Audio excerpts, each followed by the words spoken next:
What was that? Oh no, I just you just hit 1,000 subscribers on YouTube. Oh, did I? No, that's pretty cool. Yeah, that's actually really Cocky sick. bitch.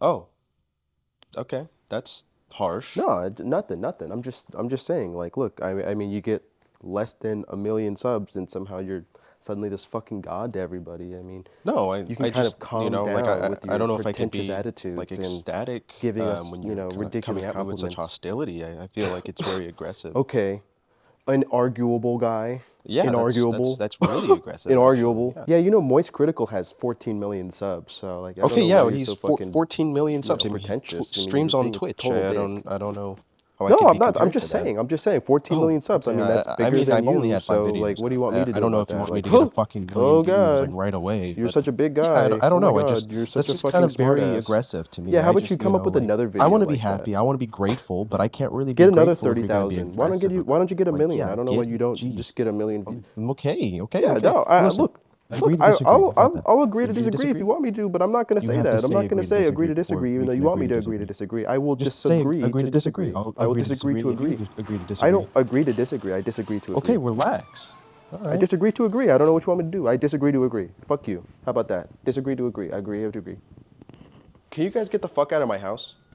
Hello, welcome back. Thank you for joining my channel. Please don't change it. I want you to stay this time. I know that you've seen probably 1,000,000 channels by this point.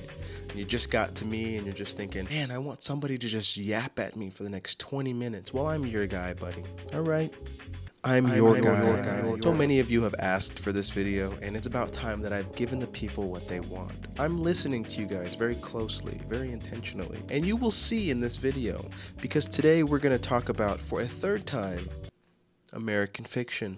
I'm so original. I'm such an original person. This will probably be the last video I make in the trilogy of videos that I have made about American fiction, because I want to talk to you guys today about why American fiction deserves Best Picture. It is now on streaming, so hopefully this will drive you to buy or rent or sell something. Not people though, please. Side note, I worked at McDonald's for maybe 2 months, and one time this man handed me wet dollar bills. He was dry. And that's what it's like to read letterbox comments.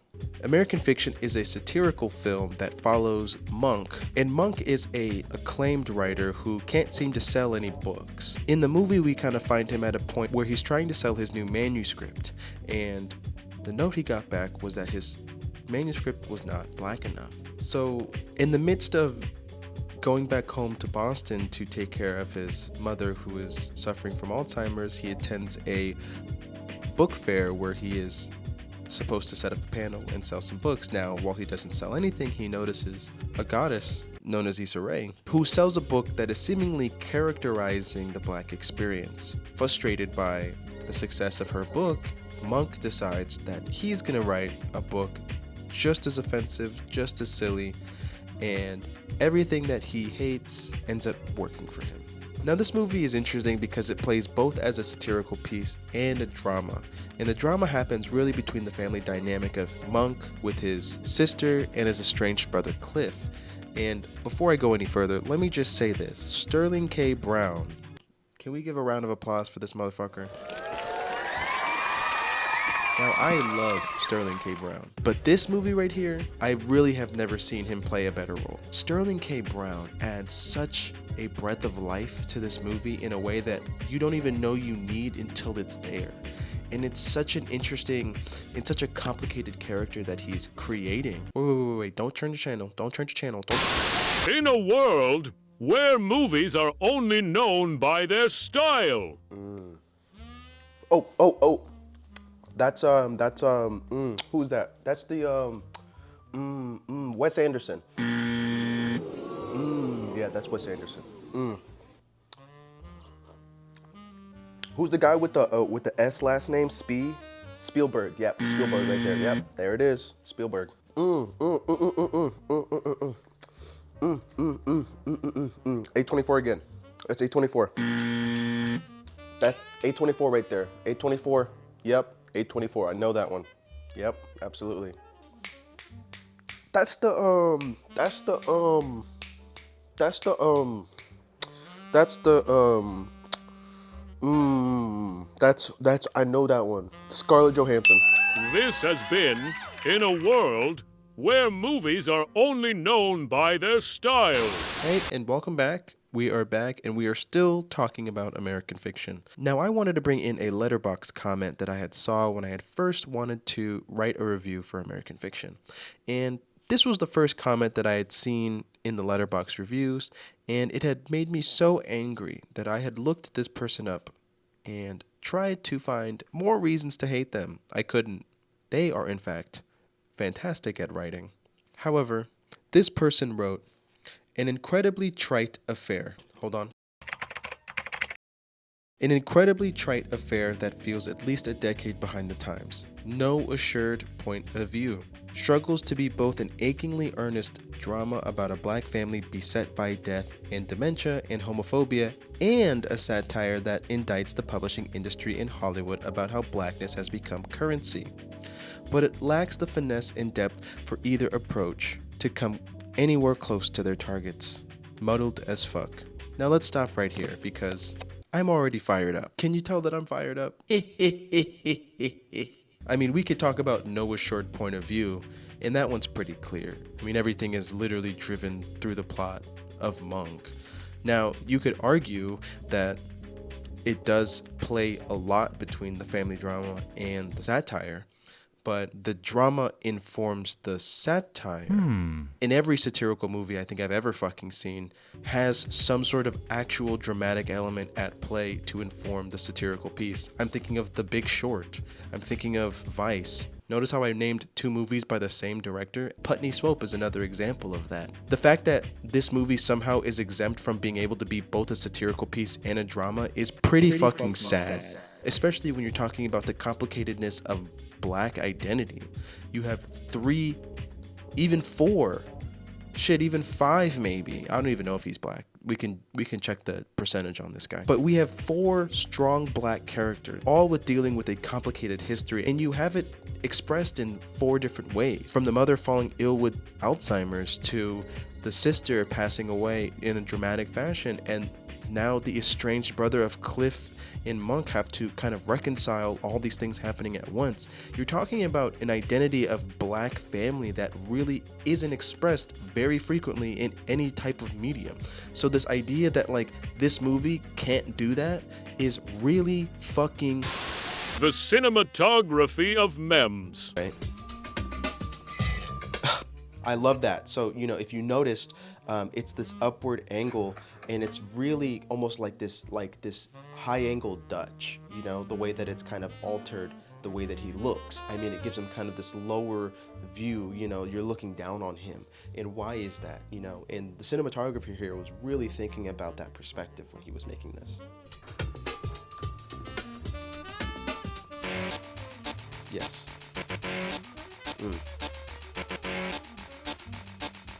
I love this. Now you see in this shot, it kind of does the inverse of that inverse Dutch low angle up. And it's really interesting here. This is kind of one of those things that we would call in the biz like the aristocratic view of a character.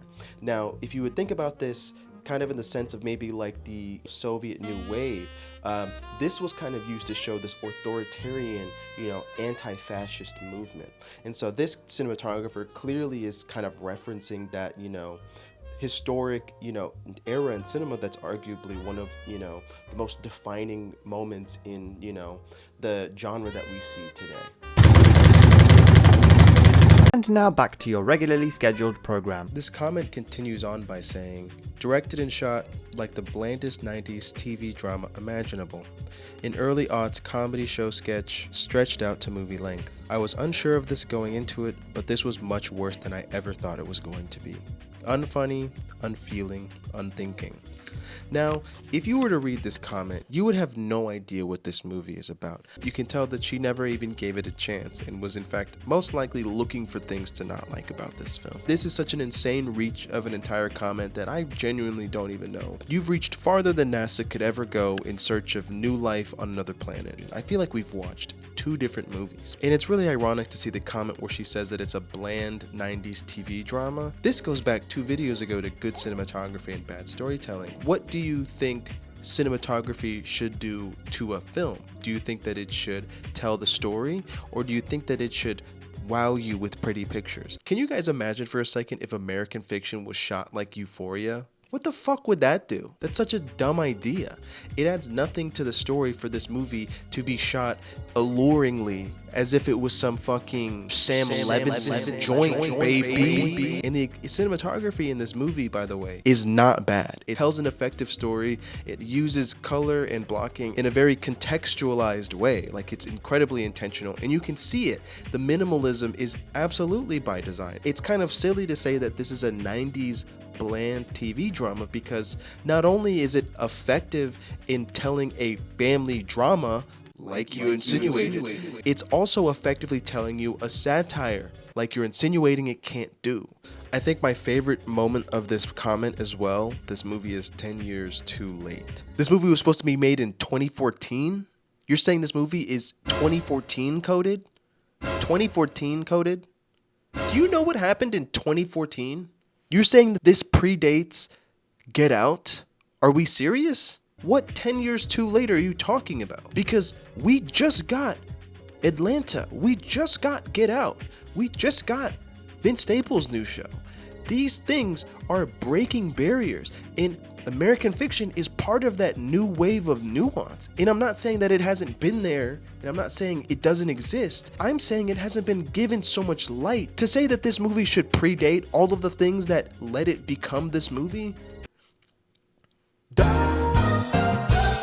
Now, I will move on from this because I don't want to keep getting angry, and I think that this person is an otherwise great writer. I think this comment is dog shit. This comment is worse than taking a naked shit on the toilet and nothing's coming out. This comment is worse than walking down 3 flights of stairs and tripping halfway down with a bag of trash in your hand and it all spills out in front of you and you have to pick it up one by one. You've given no chance to this movie, and it's sad to see it, because save that energy for the magical Negro whatever. I've always felt like it's my job to make white people feel comfortable, and here it literally is. Clearly that movie is that. I want to talk about why American Fiction should be Best Picture and the thematic elements that are kind of described in this story. Now, I think that it's a very interesting movie in a lot of ways because of the family drama and the satirical element. It has two things that it's playing off of that inform each other in both ways, right? I think that this family drama gives you the context for a complicated life that is ascribed to Monk, and that is what eventually is driving him to make the decisions that he does. And I think that this movie kind of speaks to that black capitalist individualism in a way that is new, quite frankly. Like, I think that it is interesting because I think it shows this bit of desperation but success within it. And I think that this movie kind of gives you this hard to blame idea. It says it's hard to blame these people for this perspective, but rather say that it's a reality that we live in. I do think that those types of messages are important, this type of realness and honesty within this space, because we often see that, like, there's this message that's put out to us of this idea that, like, you have to do it the right way, do the right thing, and take on these endeavors in a altruistic, passionate way, when in reality a lot of these methods are nefarious and kind of manipulative and unserious in maybe other respects as well. And this movie talks directly to that experience, how a person can get to that place and how they derive success from that place. And Monk is a very complicated character in multiple ways. Not only is he coming at this from a very frustrated and angry perspective of trying to break into an industry that is rejecting his blackness for some reason, but to also have to navigate a complicated family dynamic.